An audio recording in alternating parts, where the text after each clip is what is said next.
So setting motivation, as we always do when doing, particularly in participating in anything that has a Dharma quality to it, intention.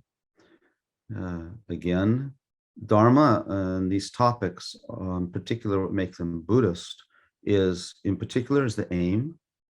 So the aim being either seeking liberation for oneself or seeking a full awakening for the benefit of oneself and others. So generate one of those. Well, in our tradition, we generate the idea that whatever we do in this moment, the next moment, for the next hour, hour and a half, is dedicated to the ripening into the full awakening, that the bodhicitta mind that is possessed within us, but is latent, fully awakens, fully takes over, and is balanced by the view of emptiness, which makes it absolute bodhicitta, relative bodhicitta, thinking that we're going to generate, engage in our study, listening here, reflecting, to better our own minds, both temporarily, but mainly is ultimately for the benefit of others, to become more healthy people.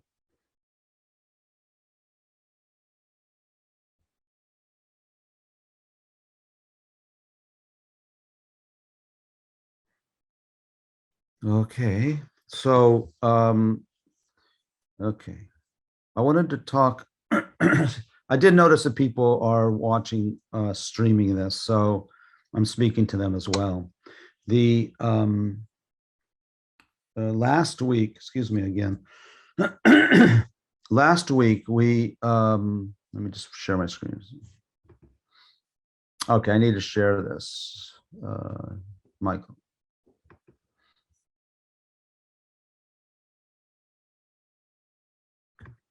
So, okay.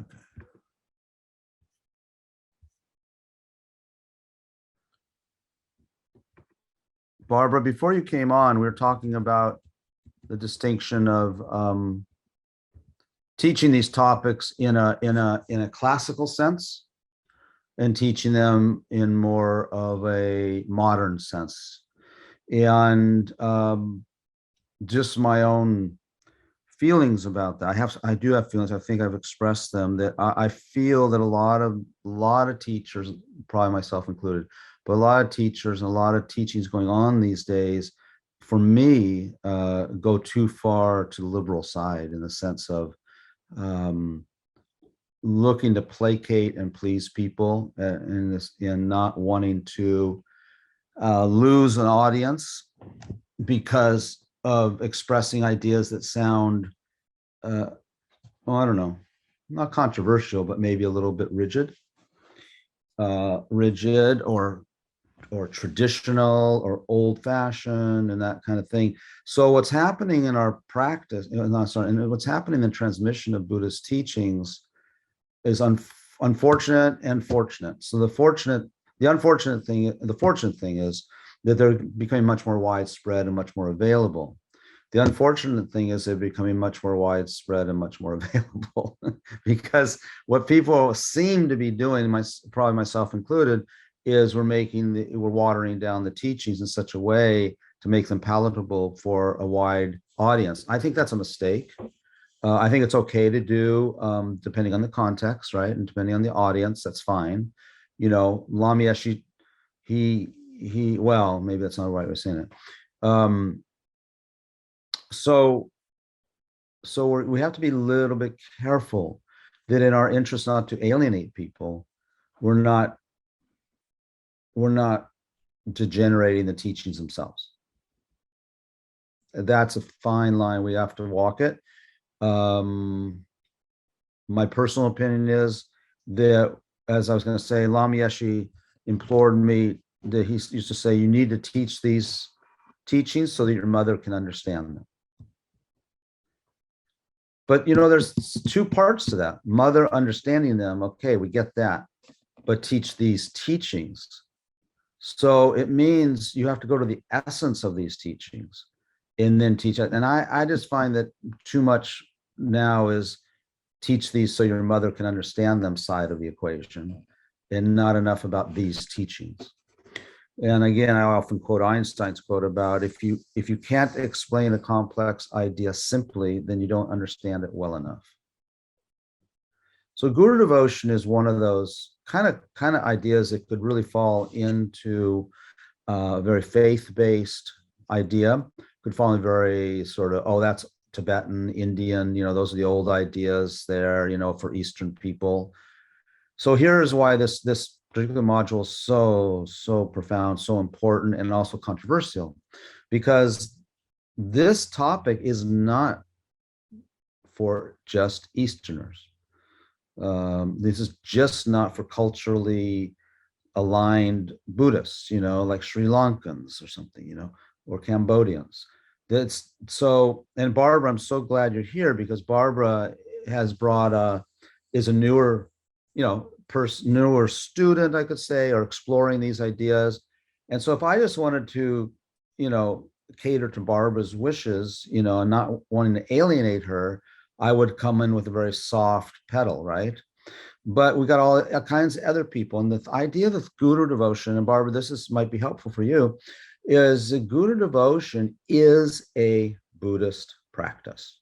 Okay. It's not meant to be, like we could say breathing meditation or mindfulness meditation. Mindfulness meditation is also a Buddhist practice, but it's also not a Buddhist practice. We cannot argue. There's no way, I don't think, and I'm happy to be wrong on this, but I don't think there's a way to teach this topic or to engage in this topic without an appreciation that it's designed for a Buddhist practitioner. Okay. Maybe there are other traditions, excuse me, Hindu practitioners have gurus and some guru devotion. This Buddhist practice is as we define it here, is a little bit different, just in terms of its practice and the guidelines.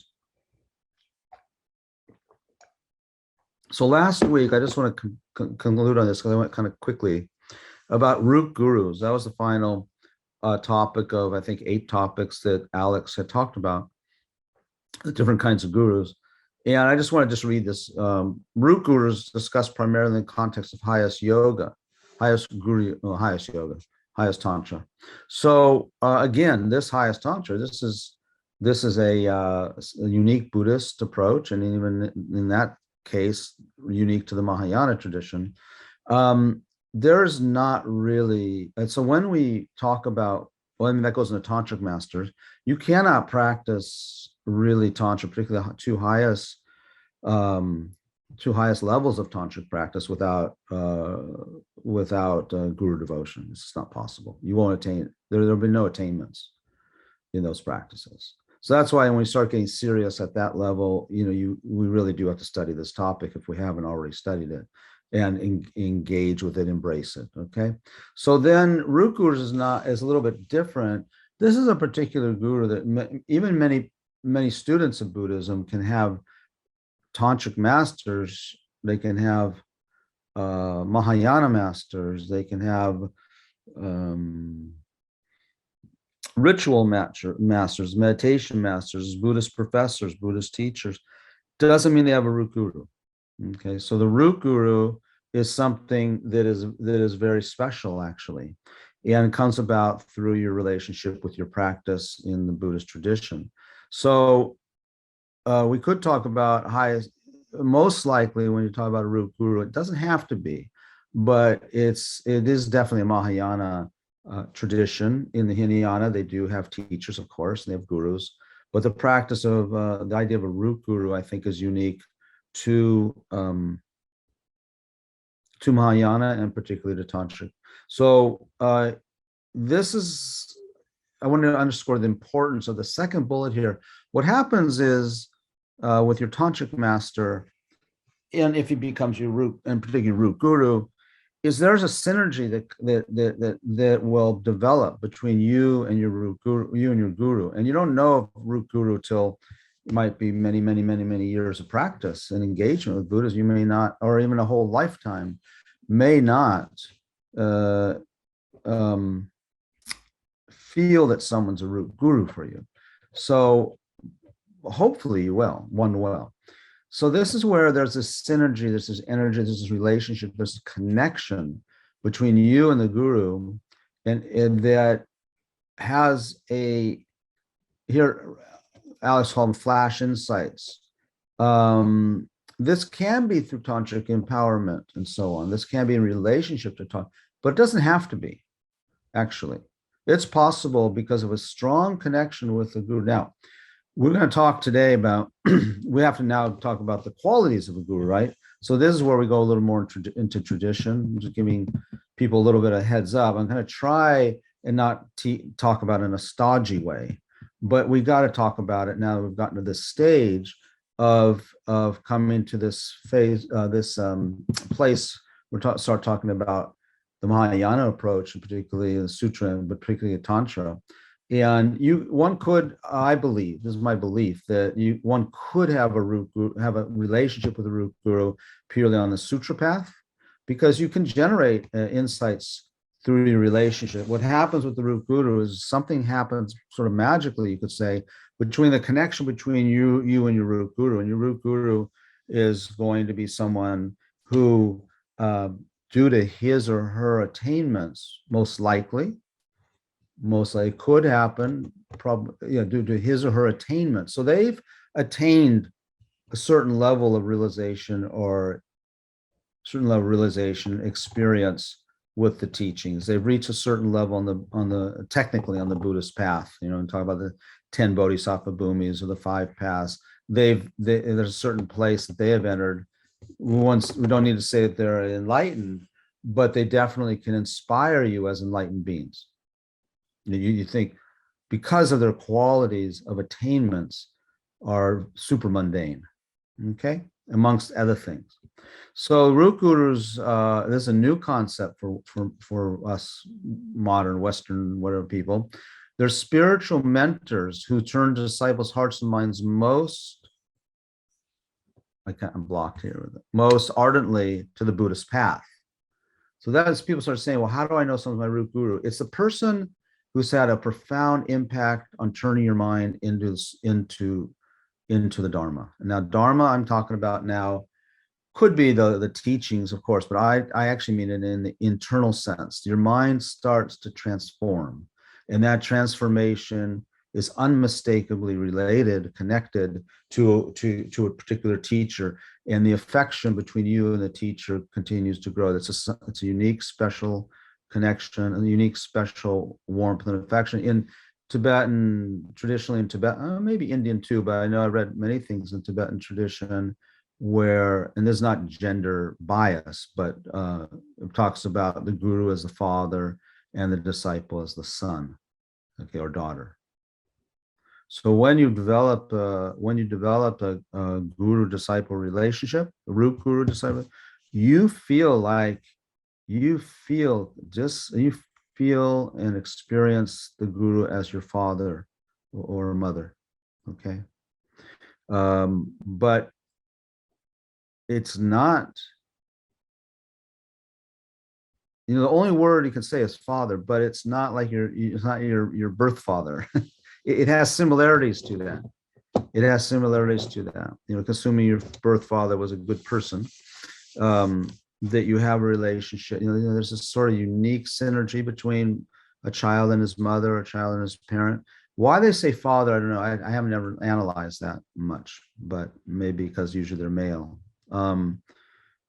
But the point is, the father protects you, and the father's always there for you. And the father wants you to inherit his wealth or his business. Okay. So that's some of those attitudes are the same with the guru. So, and the father looks after you. So once you've come under the care of a root guru, then it's a very serious relationship, just like the tantric master, because he probably is your tantric master as well. So your inspiration, when you develop your relationship with your root guru, then all you need, the inspiration inside you grows, and the relationship grows and grows and grows, and to the point where all you have to do is sort of think about him for a second, and you become inspired again. Or if you're feeling depressed, you just think about him for a second, because you've developed that relationship, that's that connection back and forth. So even you think of him for just a second, the mind becomes relieved.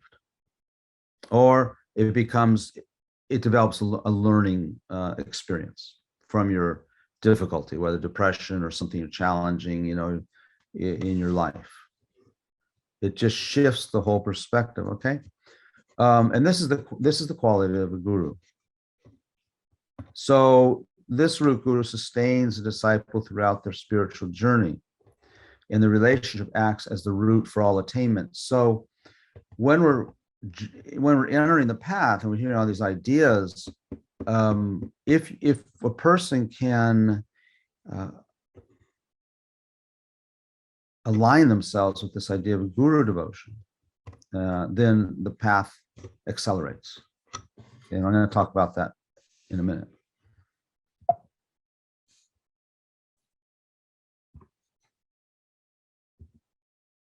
Okay, so this root guru may not be the first teacher one meets. Certainly may not be. Probably isn't going to be, but we don't know. Nor give the most Dharma teachings even, or give the most meditation advice, or the most ritual training. Also, the student may have not taken refuge or liberation vows with this person. Most do come from one's tantric masters.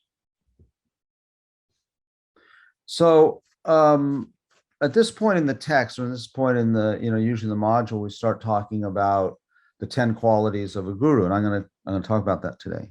But I thought I'd give few more notes on this idea of guru devotion, because it's wrong for me to assume that people even are clear on what this is, or even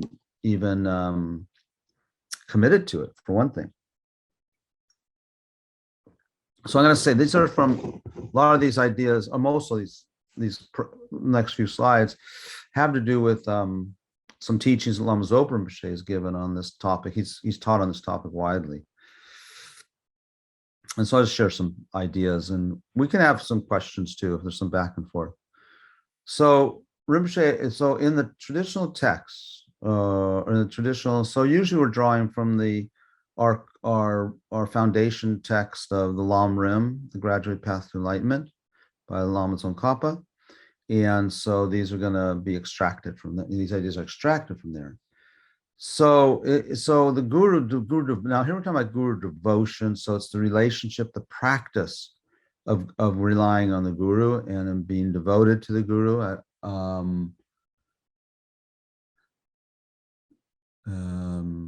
Devotion is kind of it's a bit of a religious word, isn't it?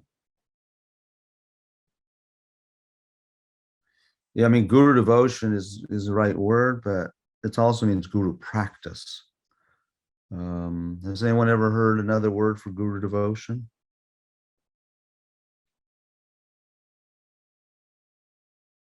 No? I just Googled it. Huh? I just Googled it. Synonyms are loyalty, faithfulness, fidelity, steadfastness, consistency, commitment, adherence, allegiance, dedication. A lot of those I think would fit. Yeah. Well, let's take care of let's take one step backwards, not backwards, but talking about in earlier classes probably what guru devotion is not. So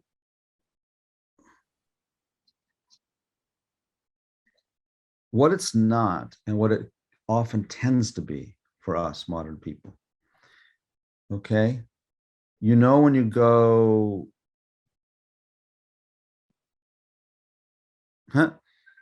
So, hang on just one moment. Oh, yeah. So when you go to look at those old concerts of the Beatles, and even today, present day, and the fans are going crazy, right? And it could be the Beatles. I was watching this special on Brian Wilson of the Beach Boys as I was flying over from the States and looking at his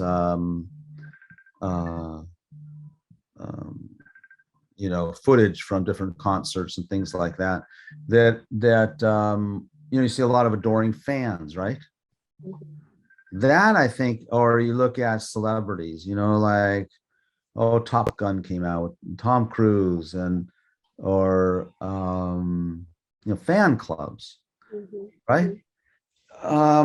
I think that this is where the idea of guru devotion is gone, or is understood from modern people's point of view. I just like, that's not what it is, and that's very scary. And I understand why people would have a visceral reaction to this idea of guru devotion, because they think, and I don't blame them for thinking that, oh, what you mean is like a fan club. What you mean is this devotion, devoted to, you know,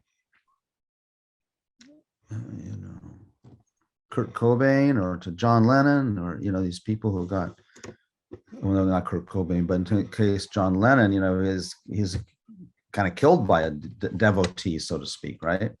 So we have to be very, very careful and very, very wise and very discreet. So guru devotion, like all things in the Buddhist tradition, have to do with balancing with reasoning and logic. Okay, but there is a level of, we are making a jump with guru devotion, a bit of a leap of faith. But it's not really, for me personally, my devotion, I could say, to Lama Yeshe is my root guru, Lama Zopa Rinpoche, root guru, came really about through experience, not just faith. Okay, it's spending time with them and going and actually experiencing some level of their qualities. Now, again, there's a danger there, because people can project qualities onto someone just because of a need, or because of this idea. So in terms of fan club, people are projecting qualities onto these celebrities that really aren't there. Yeah. Or maybe they're very, very small amounts. So this is not what guru devotion is. Guru devotion, yes, it does have a little bit of leap of faith, but it's a faith with reasoning. It's faith with reasoning. And you also remember I said in the previous classes, in traditional relationships, developing a guru-disciple relationship often would take 12 years. Because you examine and you watch, because you don't want to commit and then all of a sudden you find out that there's trouble, there's a problem, in the person, the guru, or in your relationship with that person. So this is delicate, but once we understand it is the root of the path, all realizations grow from it. That's a pretty strong statement. Okay, it comes at the beginning of the path in terms of the long rim, in order to start without mistakes.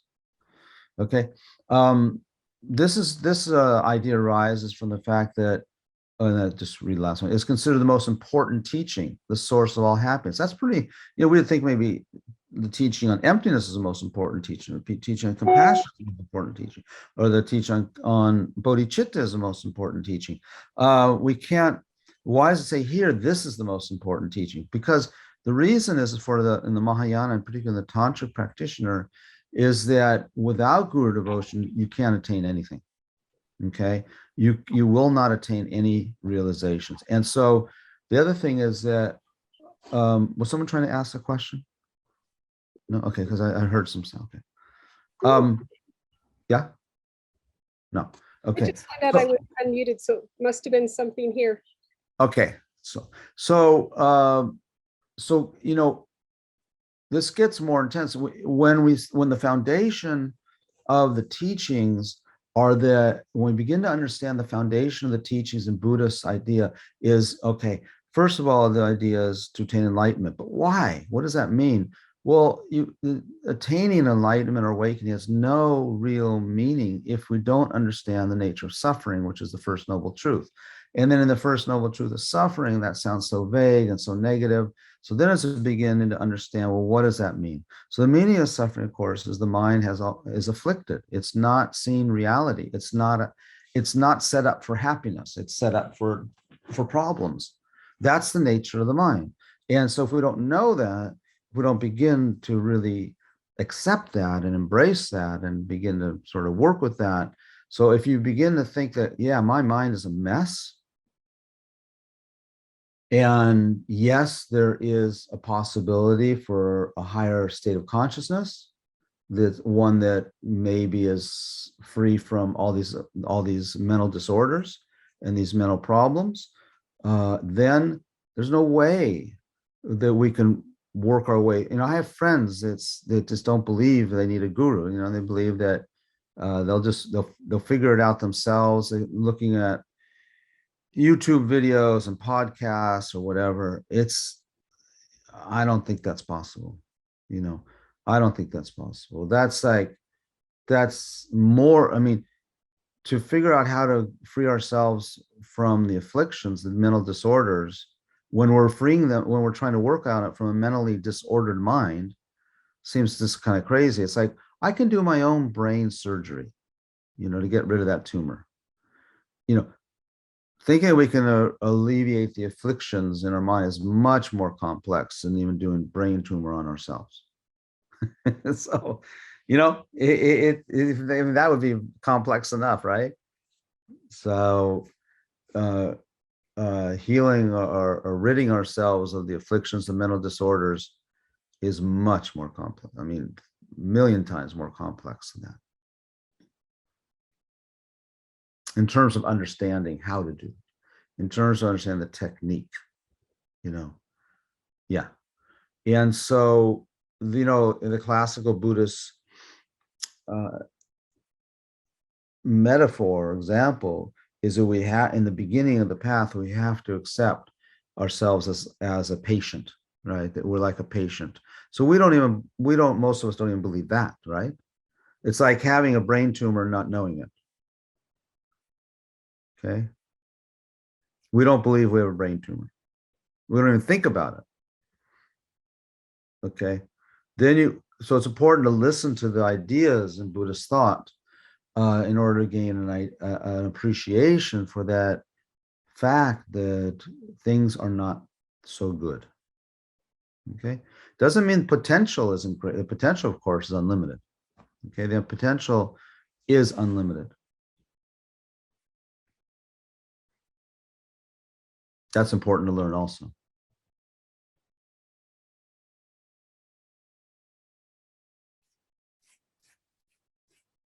Okay. Since all the problems of the world come from the mind, we need someone to explain its nature. Very hard to understand the mind on our own because we're trying to understand it from a confused mindset. It's not enough. And of course, teacher needs, part of the job of the teacher is help us understand our own tranquil quality and develop our kindness. How do we do that ourselves? Completely on our own. Do you think it's possible? Anyone think it's possible? Anyone have a comment?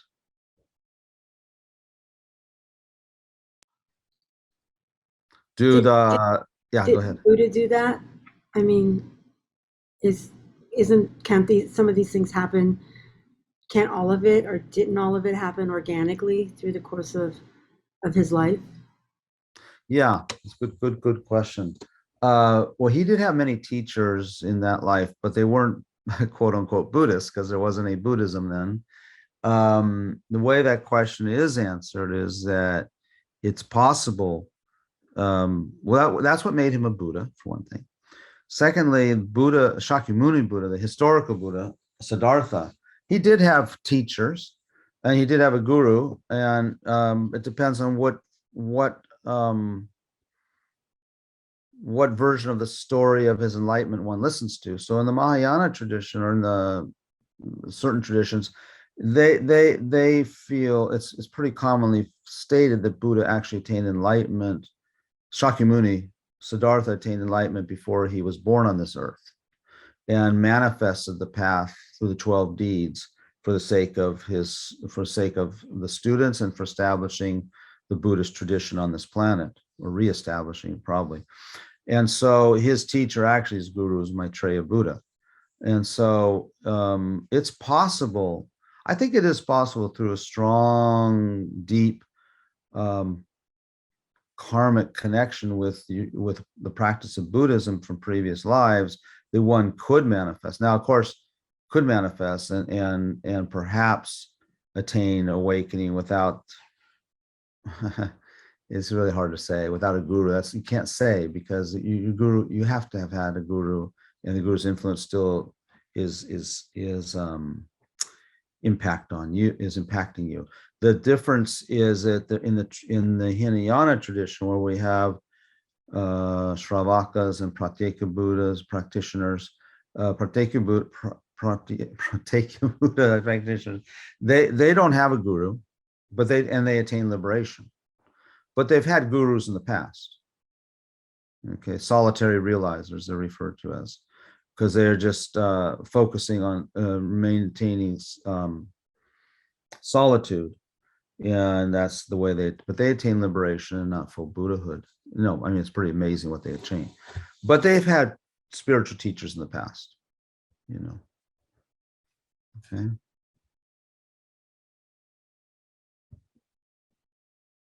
Lama Yeshe said, there is the need for an organic, living kind of force to come in touch with our heart. That's a really good description of the guru, you know, in the sense of the root guru in particular, or the guru that has this impact. Doesn't be a root guru, but you could have a connection with a teacher, right? A highly, you know, highly skilled teacher, attained teacher, in just, you know, your relationship, because of your karmic relationship with that person, you could have the experience of an organic, living kind of force to come in touch with your heart. Okay. It doesn't mean other people do. You might be the only one in the room that has that experience. That's due to previous karmic connections. And also, as I said in the very first class, the real guru is the Buddha himself. So if we open ourselves up to everyone being our guru, everyone being a manifest, everyone being the Buddha, then we obtain teachings from Buddha all the time, right? So people misunderstand this as saying, oh, objectively, he or she is the Buddha. If I see everyone as a Buddha, that means everyone is Buddha. It doesn't mean that, of course. That's denying karma, you know. That's denying karma, and the people have their individual karma. But when you relate to them as everyone, and it does happen as you develop your relationship with your guru, with in particular root guru, and as you practice in the context of Tantra, things change and you see people differently. And then all of a sudden, you know, it can happen through sitting with somebody, and because of your strong connection with Buddha and your strong omniscient mind, your strong devotion to the guru and the guru principle, that yes, you, because of the awakening in your mind that's happening, that someone can manifest, and all of a sudden you do see them as a Buddha. Okay. And then people say, well, what if he or she is acting unethically and doing all these bad things and stuff? Does that mean Buddha does all those bad things? No, it doesn't mean that. You know, it means, how can we say, it's a little bit like watching a really, really good movie and you get an epiphany through it, an insight. Does that mean the actor is that person? No, it means that your wisdom activated through that person. Okay, so your wisdom got activated, and wisdom is here right now. And the more our wisdom activates, you know, eventually our wisdom is going to be activated 24/7. Then that's what entering the spiritual path really means. And then of course, being enlightened, it doesn't cease to act. So if your wisdom is awakening and you're speaking with somebody, you know, even if it's a homeless person, then your wisdom manifests through that person. That person will appear to you as your guru, you know, as your guru. Like your guru is almost, you know, because this enlightened quality is manifesting, is activating through that person. So, and eventually, also, by the way, we don't know, there can be Buddhas manifesting as homeless, as ordinary people, by the way, as well, actual Buddhas. Because how else can the Buddha teach us? He has to teach us, or he has to teach us through ordinary manifestations. So we can't judge because we can't see the Buddha's Nirmanakaya. We can't see his pure form, right? It's there around us right now. So it's accessible, I should say. But we can't see it because we don't have the karmic imprints to see it, to relate to it, to speak with it. So Buddha, wanting only to teach and help sentient beings, will find any means he can to do that. So he might manifest as a bridge, a boat, these miracle stories. Sometimes I wonder, if that was Buddha manifesting, where, those survival stories where people seem lost and dead for sure. And then something happens and they get rescued, It's hard to know. We can't know, right? We can't know because of their karmic connection in previous lifetimes to the Buddha, and then of course manifest. Then it's possible that karma ripens when they're in desperate needs. So your guru becomes the most powerful person in your life, and now the most powerful person in our life, it might vary for people, but often we could say it's their mother or their father. Powerful. I'm not saying, most powerful, meaning you have Western psychology always, not always, but tends to relate a lot to the relationship between the child and the mother, and the mother and the parents, child and the parents. So we could say the most powerful figure normally in people's lives is one's parents. It's a unique kind of power that they have. Okay. Well, the guru becomes more powerful than that.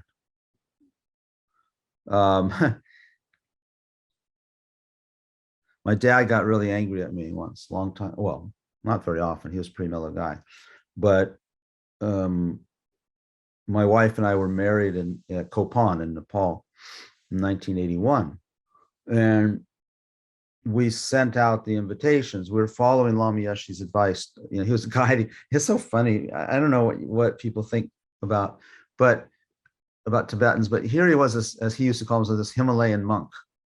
He had escaped out of Tibet in 1959. He didn't have, he didn't know English, and he didn't know that in those then. And then, of course, the Western world was completely hidden almost from Tibetans. They didn't have hardly any contact with the Western world. I think slowly they had some transistor radios and sometimes would hear news from BBC or something like that. But of course, and so, and there he is. He's a monk, of course, never married, and there he is guiding us on how to create the invitations for our wedding and what our vows would be, and telling me, oh, you have to get her a ring, and the ring should look like this. It's like, it was just his unique quality that he was able to sort of navigate through any situation, really, whether it appeared worldly or spiritual. So what I had done is, so he said to us, he said, well, get married next year, and for a date, talk to the Tibetan astrologer in Dharamsala. That His Holiness is Tibetan. His Holiness is astrologer connected with His Holiness. So we somehow got a date from the astrologer. And when Lama Yeshe, who had been on tour, came back in November, and our wedding was something like, I don't know, end of February or something like that. And so we went out and we were talking with Lama, showing the invitations we had sent out. And there was only snail mail, of course, then, and take 2 weeks to get to America or Australia, anywhere Europe. And we showed him the envelope, we showed him the invitation, very proudly, because it was just as he had told us to do it and designed it. And he looked at it and he says, oh, February 27th. Okay, I can't come. So what?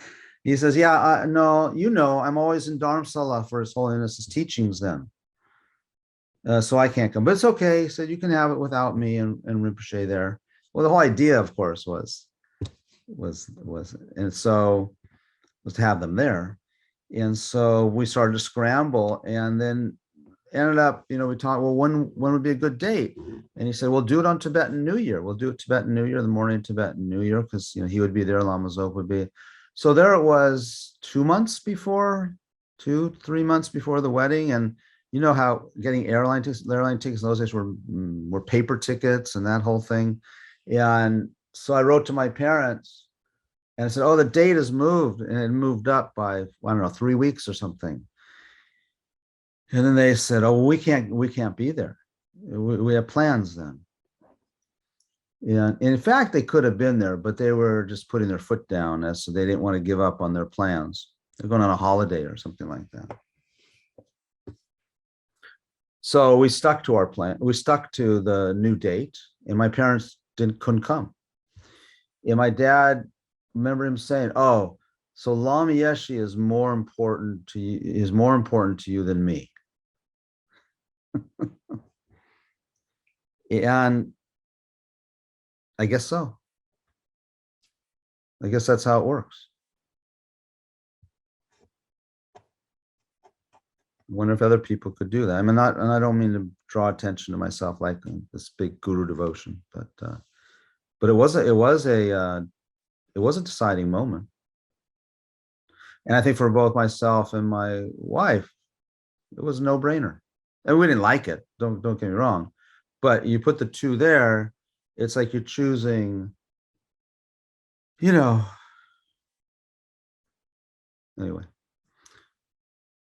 Does that make sense? Hard. These things are hard. Now, could you go to, now for my dad, he probably thought I had now committed to some cult and cult worship, and I would understand why he would think that, understand that. We were okay, my dad and I, but I'm sure that hurt his feelings, that's all. So it doesn't just, so we have to be careful that someone's, you can see people commit or devote to the guru too quickly, maybe sometimes. It feels a little bit artificial. It feels a little bit, makes us uncomfortable. And the relationship should progress somewhat slowly, actually, gradually. And the connection comes from receiving teachings, as I said, not because you like him or her, not because he's funny, not because he's a good speaker, not because he's charismatic, or or all the other reasons, not because he's very subdued and hidden and non-assuming. Oh, I like him. I have many people chose not to devote themselves to a very qualified guru because everyone else had. So they went off and from my point of view, imbued qualities into another, in this case would be another lama, just to be not part of following the crowd. But the other person, that's okay, but the motivation is not right, because the motivation is, who do you have a connection with? And so now this has become celebrity, it's like people who like a particular celebrity is very, very popular, or a musician. And then you go, oh God, everyone's following this band. And then you find some avant-garde, some offbeat band that, just because they're not popular, like you found them, like they're my band, they're my musician, my personal guru, my personal teacher. No one else knows. Not the right motivation. And that can happen, by the way. I mean, it can happen that way, of course. But we have to check motivation. Is the motivation just because everyone else, I want to be different, I don't want to be part of the crowd and follow? It happens a lot now, because there's many qualified guru teachers who have large followings. But just because they have a large following, we can't fall into the trap that, oh, okay, I'll take him as a guru. And that's not right either. That happens a lot. May happen a lot, it seems, because we want to belong. Belonging for us, I don't know if it's Americans or Western, the sense of belonging is like this big deal. Okay. That's what we bring to our spiritual relationship with our teacher. We don't want to be left out. We don't want to be part of the crowd. Very dangerous. This is what's happening. And you know what? The alternative looks more dangerous to people, because then you might you might have to admit you don't have, a real guru-disciple relationship. And the reason one doesn't is because of karma, not because he's popular, or not because you can't get an appointment. If you have a strong guru, if you have a real relationship, a karmic relationship with a guru, a teacher, you will get an appointment. If you try hard enough, it'll happen. Okay. Now, remember Milarepa. I think he knew that Marpa was his teacher, but Marpa wouldn't even let him into the room when he was teaching. Did Milarepa run off and say, I'm going to find a guru who will take care of me? He didn't. He wanted to, but he didn't. So anyone who has any curiosity or question about this topic should read the Milarepa's life story, the biography of Milarepa. And should look at the biography of Naropa, for example, Naropa's relationship with Tilopa, to begin to get an idea. These are true guru-disciple relationships. Yes, they are in the context of Tantra, which is what I think most of the time it does arise there. Root gurus and gurus and disciples, but of course, there are many levels too. Okay. Any questions? And do you need a rest? You need a break? No? Okay. Okay.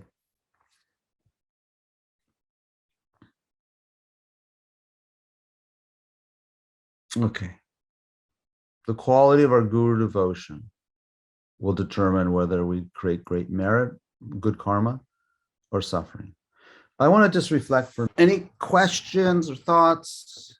I've been rambling on for an hour, and unfortunately, the people who are streaming can't ask questions in live, but they can always email. Karuna, in this day of when, because hopefully the center will be open sometime next month, right? But good. Yeah, but you never know. But in this day of pandemic, yeah, how do you think that? And on the one hand, that opens up a whole bunch of things, right? It opens up a lot of connections that I might not otherwise have if I had to be in all these different places. Right. On the other hand, it's not the same as going to a place and listening to somebody teach. So how do you think that we should pursue this, given the reality of what we got right now with things still being mostly shut down? Yeah. I think of course, I do think about that, or have reactions over the last couple of years as things have become more and more available on Zoom, but less not available in person, right? And I think that all of us can say, well, there's something we're missing about the in-person connection, isn't there? When we're talking about the various levels of teachers, so when we're talking about in the earlier class about Buddhist professors or Dharma teachers, we're talking about content for the most part at that point. And so for content, probably not a big problem with doing it remotely. But something begins to develop, as you know, about the relationship, isn't it? So when I just recently gave up my psychotherapy practice because I hadn't gone into my office. The primary times of COVID, everyone was pretty much closed for a year and a half. So after a year and a half, I finally gave up my office. I was doing everything by Zoom, but something else happened where I didn't want to continue just with Zoom because of what we're bringing into in terms of the personal connection. I don't know why, but it can happen that there's a certain level of depth that happens when you're able to be in the presence of whether a therapist or a teacher or whatever, even doctors, right? Have you people, I had a virtual checkups, so now there's another side to that though.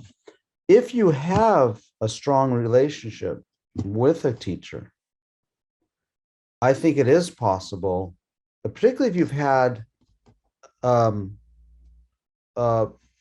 face-to-face interaction before.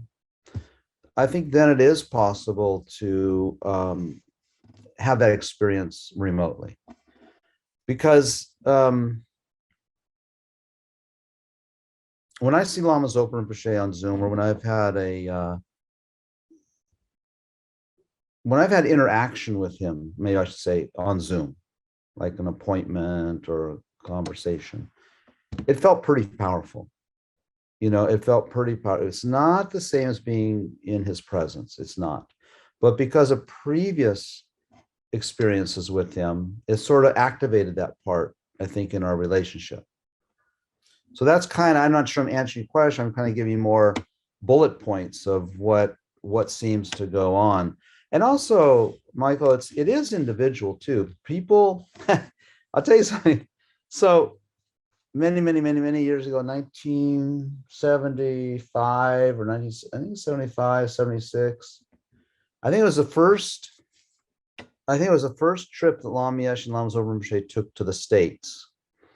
And I may be confusing it because it may have been their second trip, but anyway, either way, it's really early, 75, 76. And they're invited to Bloomington, is it Indiana? Yeah, I think Bloomington, Indiana, where His Holiness Dalai Lama's brother was living. So he somehow went to Indiana a very early time in the whole process. And so Lama Yeshe and Lama Zopa Rinpoche were going to visit him. And I don't know how it happened, but they were invited to give a public talk. They were going to be invited to give one. Now, the person who didn't know that they were going to help organize it was sitting at home one day. And this is in Lama Yeshe's biography, but I actually heard the story directly.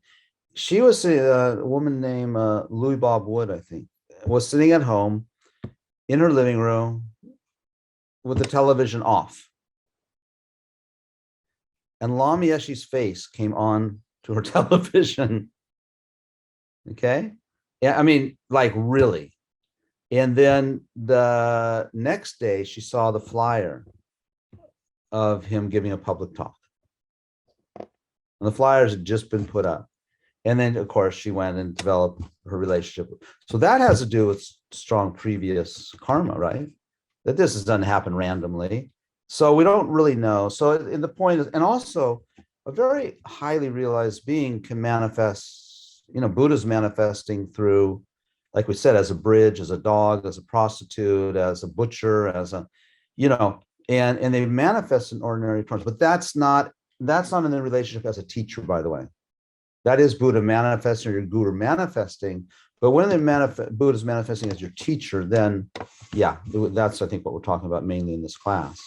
So it can happen. It can happen. I think it just it really depends on the karmic connection, doesn't it? Did I speak to what you're asking?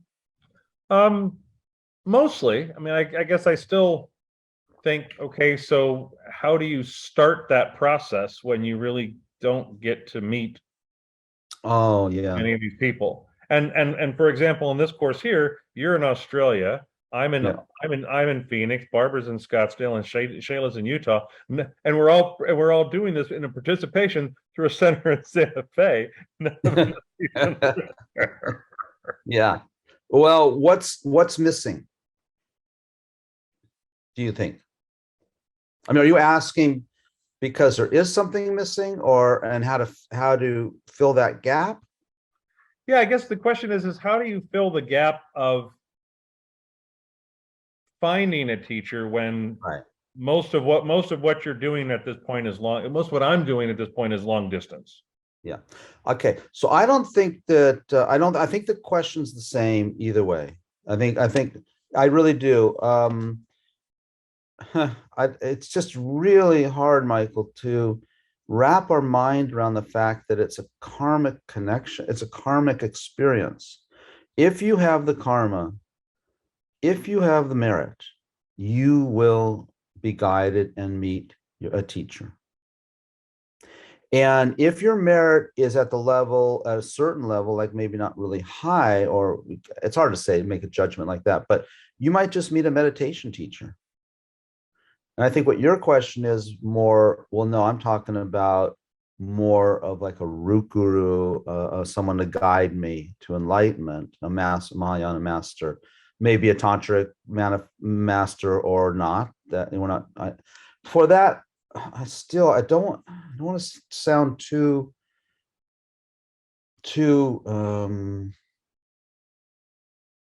Buddhist? yeah. I don't want to sound too, what's that word, fantastical, mystical, or this fantasy oriented. I don't want to sound that like that, but it's going to sound like that. If you have the merit, you will meet a teacher. You will. Nothing will stop that. It's one of the most strongest commitments that the Buddha, well, that's a silly way to say it. It was a strong commitment that the Buddha made. I will guide you. All they want to do is guide us. That's all they want to do. So if it's not happening, it's only because the merit isn't there. It's the only reason. Now, there is this kind of collective demerit on the planet, right? As it's degenerating, which, I mean, some hundreds in Tibet, it was easier to meet many teachers, right? Right. And in India, but even India got wiped out. Buddhism got wiped out in India. So there may have been people then who wanted a teacher, but also then difficult to manifest. You know what I mean? So I don't really think there's anything unusually stopping the process. I get it. We're in a unique situation, but when the who was it? The Mongols? Who was it? Mongol? No. Who came through? The Persians? Whoever came through India and wiped out Buddhism. That was worse than what we got, for the spiritual seeker. Same thing in Tibet. Long Dharma was a very, very negative king, tried to destroy Buddhism in Tibet. That was the karma of the people. So for 6 years, he almost did it. And then, of course, there was revival of Buddhism, but it took, a couple hundred years. So I think it's important to remember that, look, that's kind of where we're at. But at the same time, with the creating the merit and the karma, the positive karma, you will meet. Isn't this? I have no doubt. It might even be over Zoom, but there's a connection, right? And it clicks for you. It can do it through this way as well. Yeah, I mean, you think about in Tibet when people were so isolated, those great distances, right? And they might see their guru once a year, and it might, it's like that, right? So anyway, I kind of answered your question a long way, but I want to give people confidence that if your mind as your mind engages in this, and if I sound too Buddhist, it's intentional. If your mind is committed, and that commitment might take years. I think of my friend Barbara there. She's just researching, she's checking it out. That's the right way to go. That's the right way to go. And if just researching and checking it out, and as the commitment deepens, it will happen. Now, that could happen. It could have been that you're a sincere practitioner and you're just not connecting with the teacher. That's also due to your karma. I mean, that's due to not having the merit. And there's ways to, because this relationship is so important, it's essential. We can make mistakes. We can make mistakes with the guru because it's such a highly impactful relationship. So one little positive thing you can do with the guru, like the story of Siddhartha Shakyamuni Buddha in an earlier life. So I think it was Maitreya. No, it wasn't Maitreya. It was Kashyapa Buddha, I think. And he was just a little boy playing in the sand, and Kashyapa Buddha was going by with his entourage, and Siddhartha, Shakyamuni Buddha offered him a pile of sand, but it was like just pile of sand. And due to that one act, I can't remember, but huge, huge ramifications. in terms of what Siddhartha experienced in future lives, meeting a guru and all that sort of thing. I have different people I speak with, people attend classes, students, whatever you want to call them, and there's a great sense of longing, and loneliness for a spiritual guide, because it's all that matters. And we have to continue to have confidence to create positive karma and merit. And because, then I guess what I'm saying is, we don't really believe in future lives, and we think it's this huge thing between this life and next life, but it's not really a huge thing. It's not, it's a matter of a few days almost. And can you imagine, sure, we might be lonely for a few years here for our spiritual life, and then I firmly believe if we keep our faith and trust and make prayers and petitions, then just think, you might, be all of a sudden you're reborn in a place where you're the closest disciple of Maitreya Buddha, or you're close to these high lamas or Dalai Lama, whatever. Those people, there are people around the Dalai Lama who are direct disciples. Okay, it's something they did before, and they're sure happy they're experiencing it now. Yeah, I have a lot of kind of emotion about this, because it's so important, and it's so rewarding and so fulfilling. So, okay. Okay, so what I'm gonna do is that okay, Michael? We're good? That was great. Thank you. Thank you. Okay. Okay. So I'll just go through these quickly now, because I want to just give a little bit of more classical explanation on the guru devotion, guru devotion practice, or the philosophy of it. So religion has degenerated because of the rarity of meeting highly realized beings. So again, what we're talking about in terms of gurus is we're talking about realized beings. There's different levels of realizations. But when we think about probably how Christianity started, or all the religions, Islam, Judaism, and all these, is I think there was a much more of a prevalence of realized beings. People were realized within those traditions. Realized is different than intellectually understanding. These are experiential beings. Beings having experience of the teachings. So this is what we're looking for in a teacher, and why it's harder now is because these are degenerate times. So it's so important to have an example of someone who has developed beyond what we think is possible. So that gives us inspiration. We need to have that. It can't just be academic. Once we are committing ourselves to a spiritual path, of course, before we commit, then it's very important to research, reflect on, research. Then it's at some point you go, well, I think I have some confidence in this. At that point, it's so essential to have an example of someone who's developed beyond what we think is possible. Now, beyond what we think is possible still may not be enlightenment or awakened even.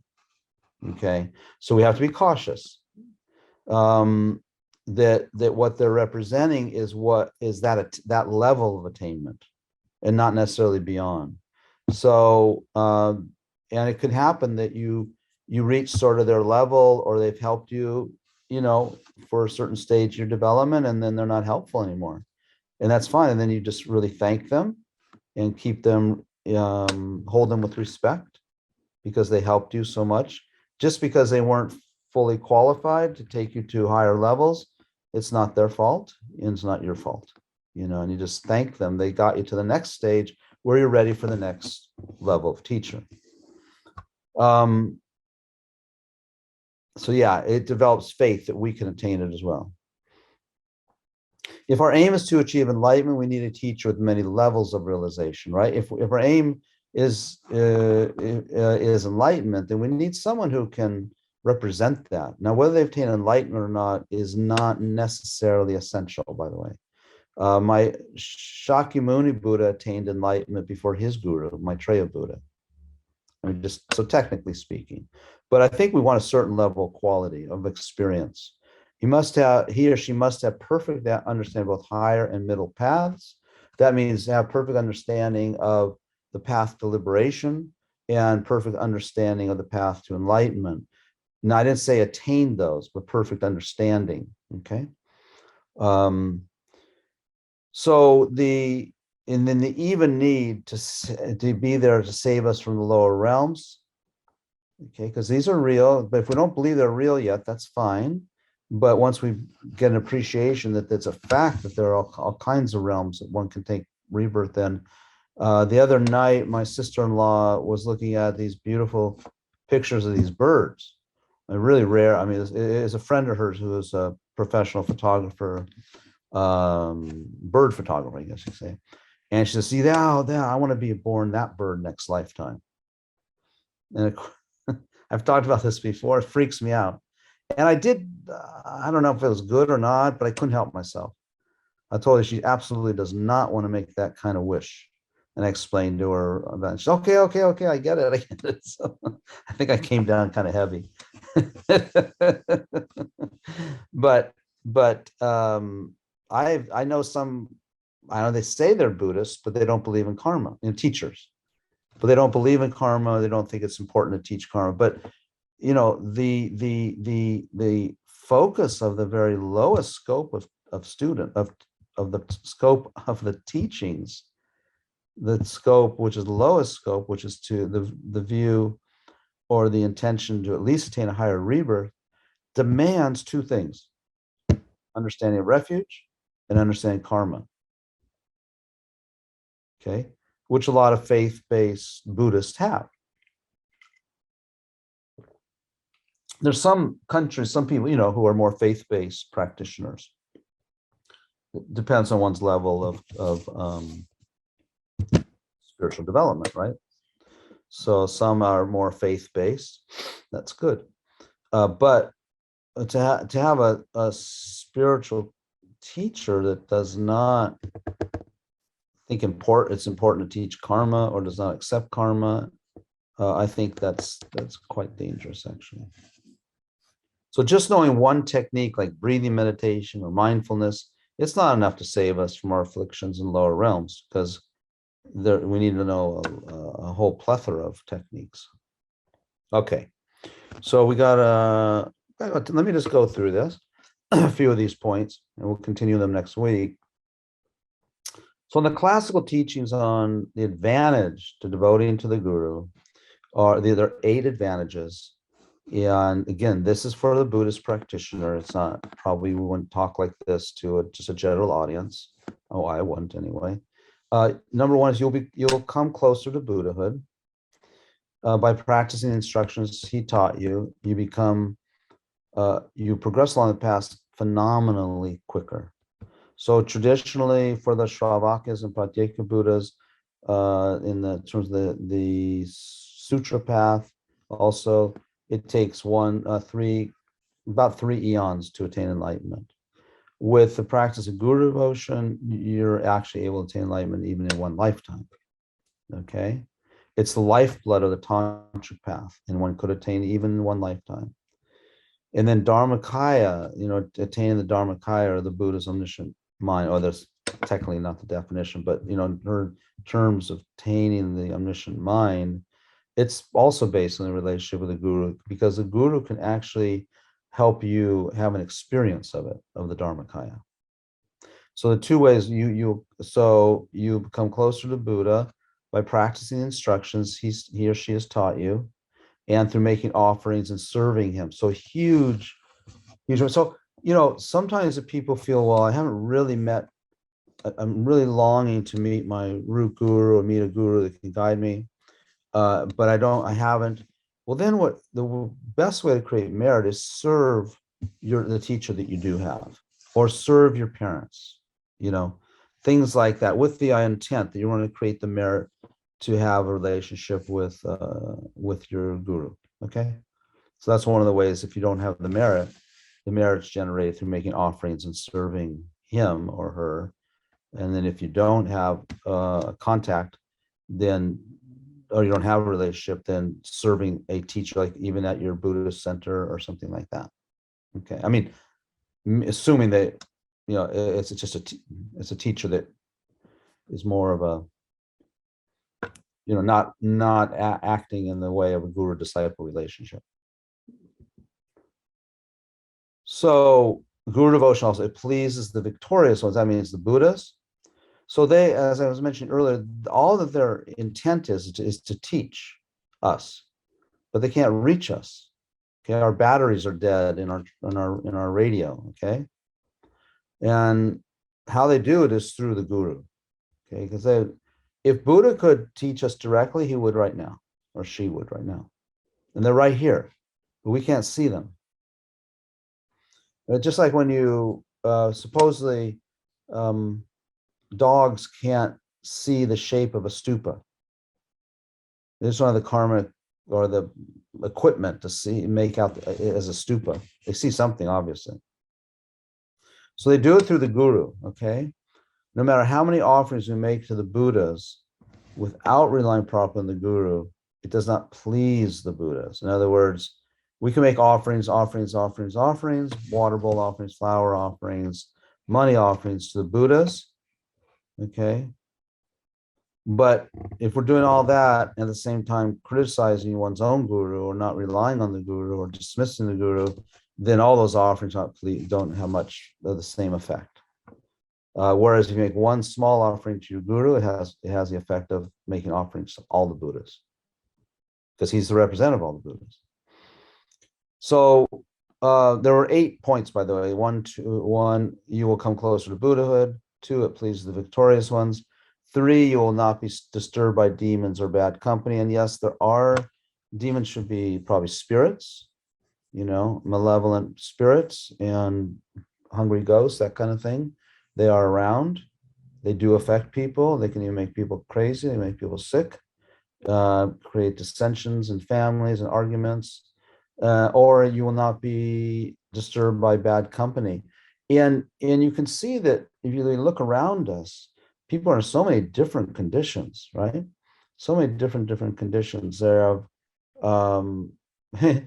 you know, you just wonder why it's like I look at my my wife's family here, 61 people or 62 people. We all get along. I mean, of course, you know, I'm talking about a mundane level, but I really like being with them, really get along well, whereas I can be in my family and sometimes it's annoying. Okay, so those are karmic effects, right? They're karmic results. So you think it's something unusual. So those karmic, you think about, oh, what a great family he has. He's got good friends around him, or where he works is so you know, so collaborative and so cooperative, and people really treat each other with respect. When you have develop your guru devotion, those kinds of environments will follow you much more so. Doesn't mean you can totally avoid, but negative relationships, but you will find yourselves in more healthy and more harmonious environments, okay?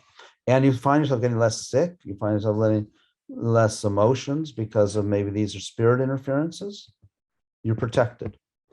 Number 4, you will automatically put a stop to all delusions and misdeeds. Well, that's through the relationship with the guru. All that stops. Your insights in relationships and the levels and the paths will increase. All that in relationship with your guru devotion, guru practice. You will not be deprived of virtuous spiritual guides in all your future rebirths. That's because having a spiritual guide is due to karma, right? And if you, and we know in the 4 results of karma, one of them is to experience a similar situation in the future, right? So, but that's called the power of habituation.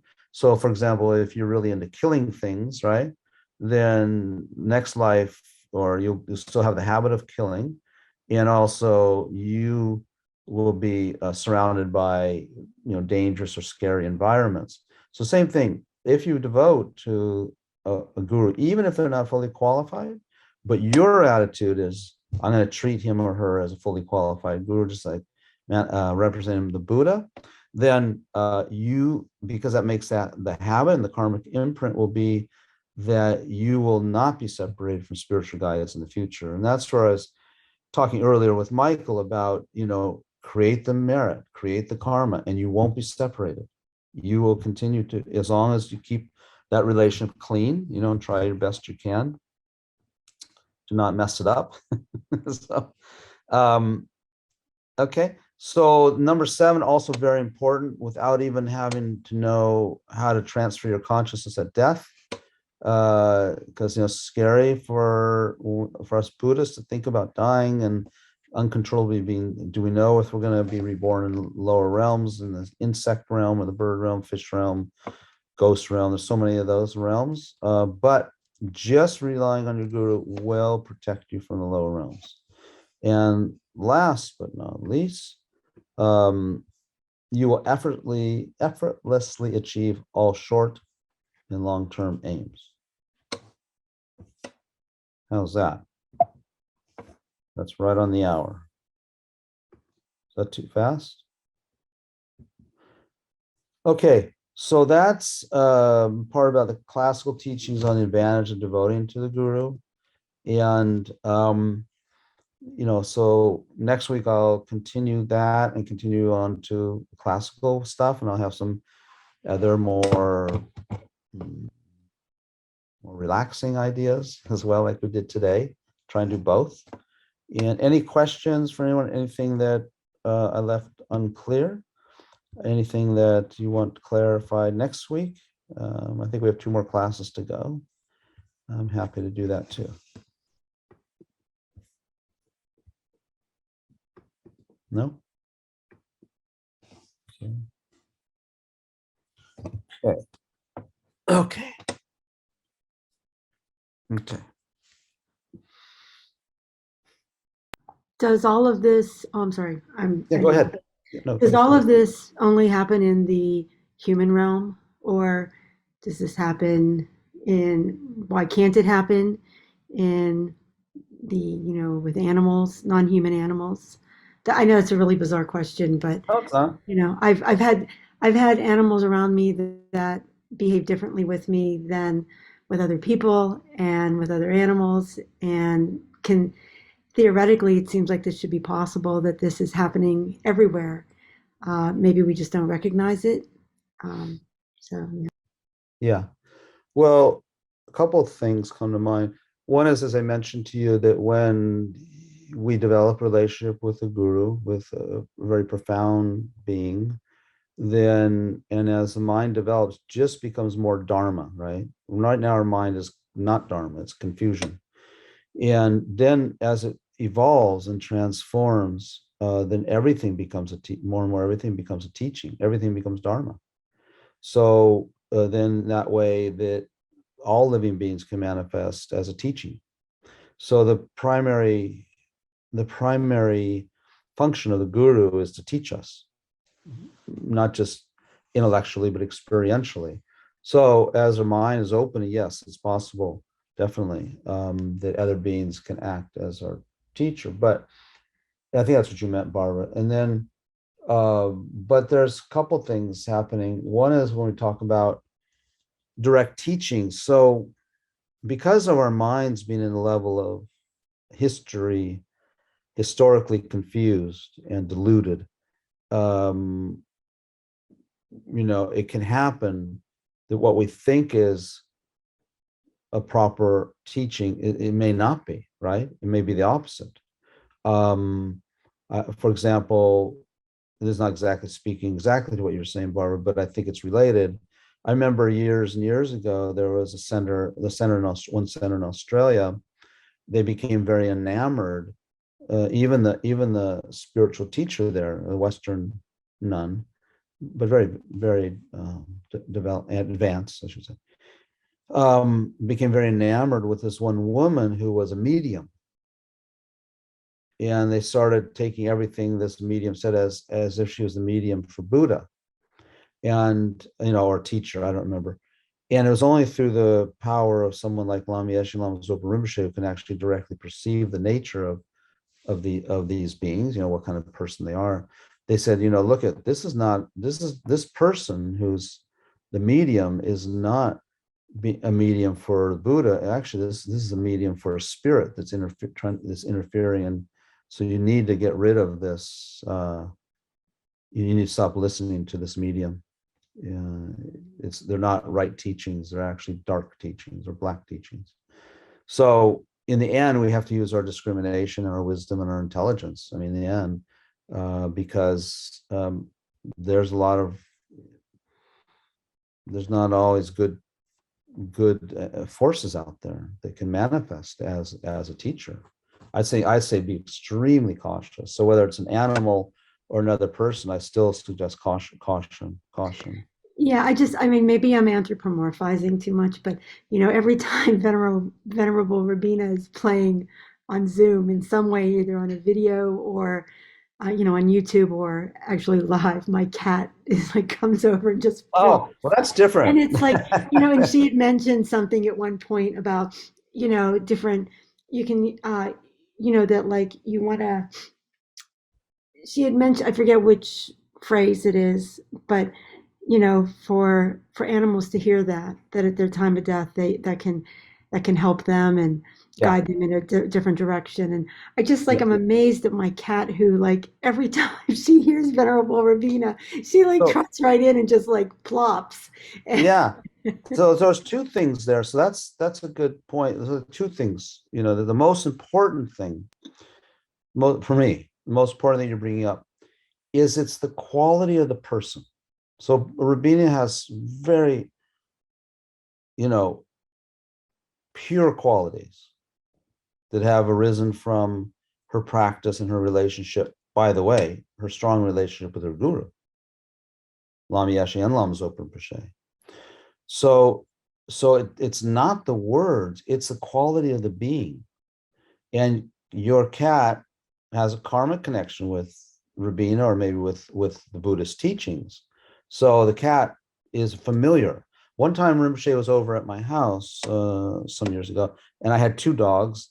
Well, they're my daughter's dog and my son's dog were visiting us. We were dog sitting, which happens sometimes for like years. But my son's dog was pretty skittish, had a kind of abusive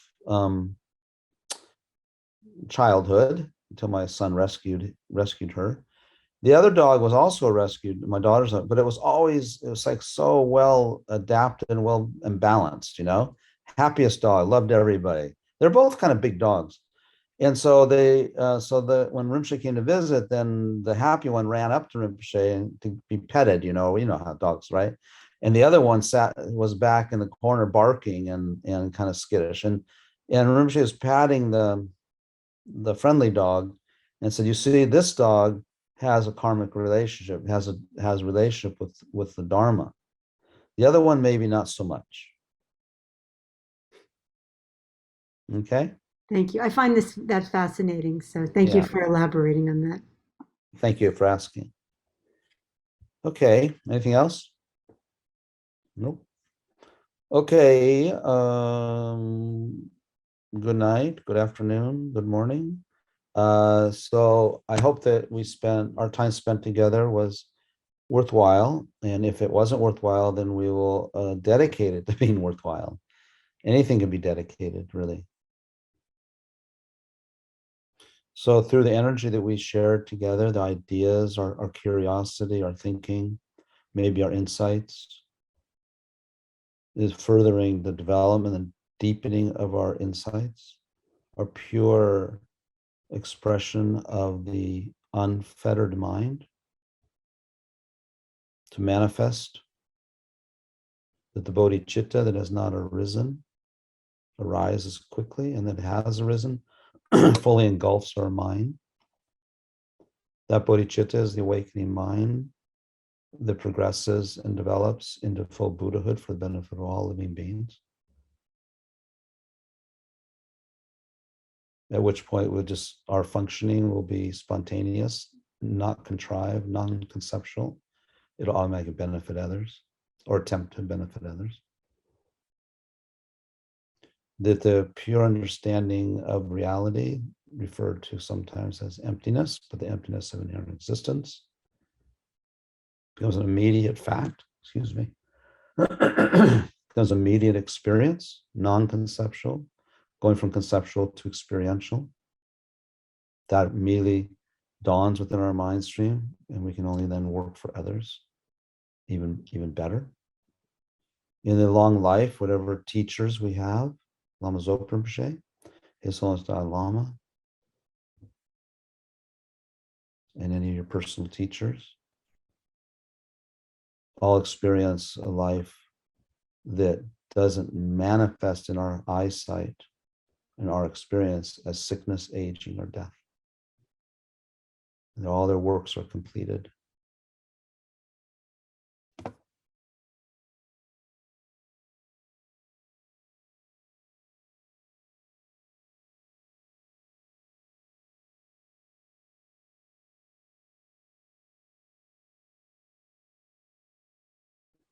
Okay, thank you so much, you all. Appreciate it.